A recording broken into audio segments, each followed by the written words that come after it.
Madam Speaker, it's my privilege to yield 10 minutes to my friend and colleague and neighbor from California, the esteemed Speaker of the House of Representatives, Ms. Pelosi. The gentlewoman is recognized. Thank you, Madam Speaker. I thank the gentleman for yielding and for his exceptional leadership in the national security of our country. My colleagues, for 3 days and nights, more than 350 members of Congress have come to the floor to speak their conscience about the war in Iraq and the President's escalation proposal. I commend my colleagues on both sides of the aisle for the tenor, for the most part, and the substance of their remarks. There is one proposition on which we can all agree. Our troops have performed excellently in Iraq.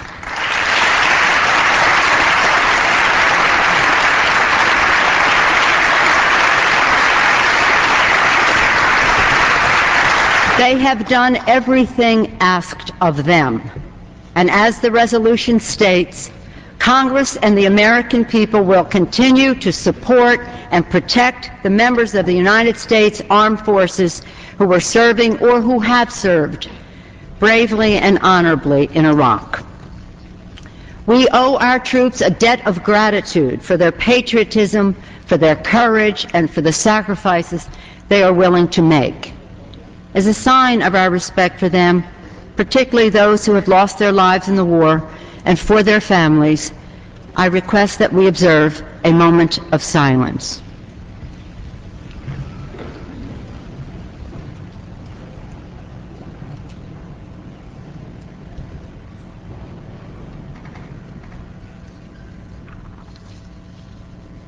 We owe our troops a course of action in Iraq that is worthy of their sacrifice.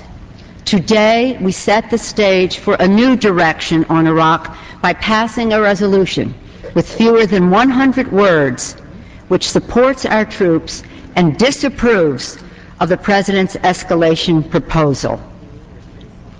Instead, Democrats have proposed a different course of action to the President. Over and over again, we have suggested a different plan.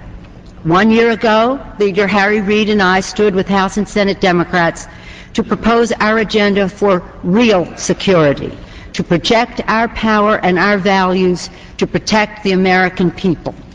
Consistent with our real security agenda, Democrats have sent the President 4 letters, starting in July and the most recent one, the end of January, urging him to adopt a strategy for success containing these elements: change of mission, redeployment of troops, building of political consensus, engaging in diplomacy, reform of Reconstruction, and a refocus on the war on terror. In terms of changing the mission, U.S. forces in Iraq must be transitioned from combat to training of Iraqi forces, real counterterrorism activities, force protection, and logistics. A shift in mission will allow the number of U.S. troops in Iraq to be reduced, diminishing their presence in the daily lives of Iraqis and minimizing the chances of these troops being caught in the crossfire between rival Iraqi factions. Ending the emphasis on a combat mission will allow the phased redeployment of our forces from Iraq beginning within the next 4 to 6 months. Declining troop levels will require fewer bases, and none of them will need to be permanent, consistent with legislation introduced and passed by this House by Congresswoman Barbara Lee and also introduced by Congressman David Price.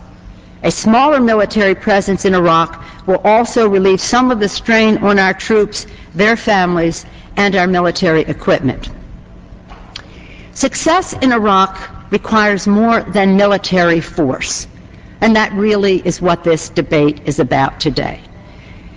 As 3-star General Peter Chiarelli, until recently the commander of the multinational Corps Iraq, observed in December, and I quote, "We need to get out of thinking that this is solely a military conflict where we must simply apply more U.S. or coalition or Iraqi forces against an enemy that we can destroy. all our nation's strengths